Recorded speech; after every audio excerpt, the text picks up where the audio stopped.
Once, in Ayodhya, there lived a king named Kalmashapada. He was born in Ikshwaku lineage.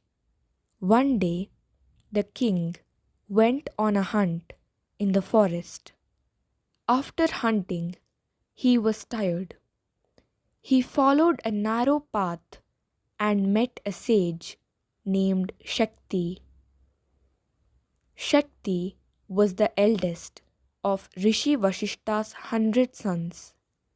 As King Kalmashapada and Sage Shakti came face to face in opposite directions on the narrow path, the king said, "Move off from the path." The sage did not give way and refused in a soothing and kind voice. But the king, out of pride and anger, struck the sage with his whip. The sage was filled with anger and cursed the king, saying, "As you behaved like a Rakshasa, so you will become a Rakshasa or a man-eater. O corrupt king, wander around the earth, eating human flesh." On being cursed by Sage Shakti, the king asked for Shakti's mercy and worshipped him in order to pacify him. At that moment, a Rakshasa named Kinkara entered the king's body.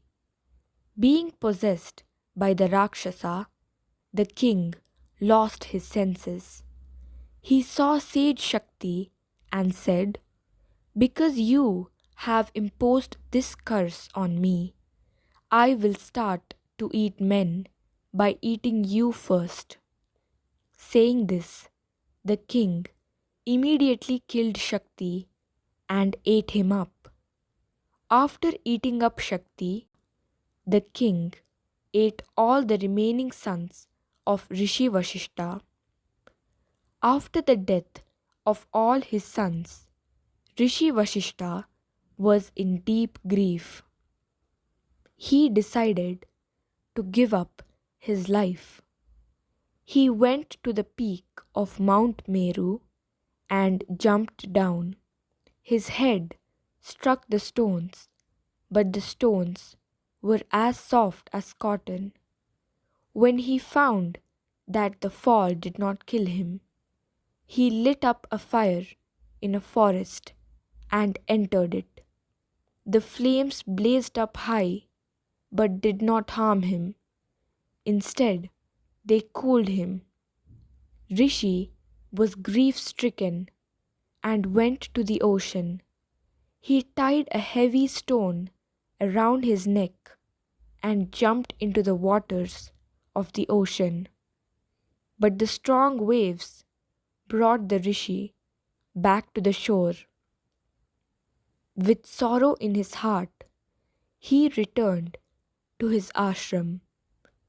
On finding that his ashram was empty without his sons, in deep grief, the Rishi left it once again.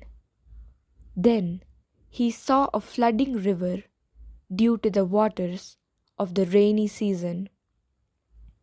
He thought this would definitely kill him. Thinking like this, the sage bound himself with strong ropes and jumped into the water. But the river tore those ropes away and washed the Rishi to its bank. As the river freed the Rishi from the bonds of ropes, the river was called Vipasha, as Pasha means bonds and Vipasha means freeing from bonds. Rishi's mind was obsessed with grief. He could not stay in one place. He went to mountains, rivers, and lakes. Then he saw a river descending from Himalayas, which was terrible in appearance and full of fearful animals. He once again jumped into its waters. That river immediately fled in 100 different directions, forming 100 streams, and came to be known as Shatadru River.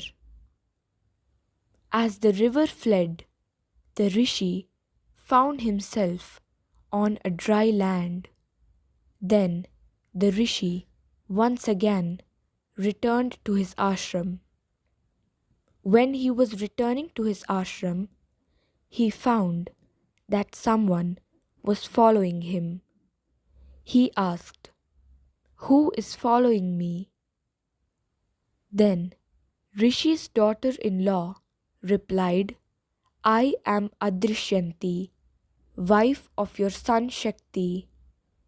Rishi Vashishta said, "O daughter, I can hear Vedic incantations, just as I used to hear from my son Shakti."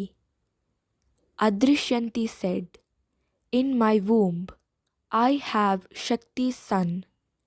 He has been there for 12 years. On listening to her words, Rishi was greatly delighted and stopped the act of trying to kill himself. He returned to his ashram along with his daughter-in-law, but there he found King Kalmashapada, who was being possessed by a Rakshasa. The possessed king arose in anger to kill and eat him. On seeing this, Adrishyanti was frightened and spoke to Rishi Vashishta. "This terrible Rakshasa looks like death himself, as he is coming towards us with a fearful wooden club in his hand. You have the power to stop him. Save me from this evil one." Rishi said, "O daughter, do not be frightened." The terrible one advanced towards them. Rishi stopped him by sprinkling water sanctified with mantras. By the power of sanctified water, the king was freed from the terrible Rakshasa. The king regained his senses and worshipped Rishi Vashishta with joined palms. He made Vashishta as his preceptor. King asked Vashishta, "Tell me what I should do." Rishi said, "Return to your kingdom and rule, but never again insult Brahmanas." The king went to his capital Ayodhya along with Rishi Vashishta. In great joy, people welcomed him. After 12 years, a son named Ashmaka was born to King Kalmashapada and founded the city of Potana. Arjuna was listening about the glory of Rishi Vashishta, who was the priest for his ancestors, from the Gandharva king Chaitraratha. The Gandharva said, "Even the gods find it difficult to conquer desire and anger, but the supreme sage Vashishta overcame them through his austerities. He was like the great ocean that does not cross the shoreline. He was capable of bringing back his sons from the land of the dead, but he did not transgress death god Yama's laws and mourned the death of his sons.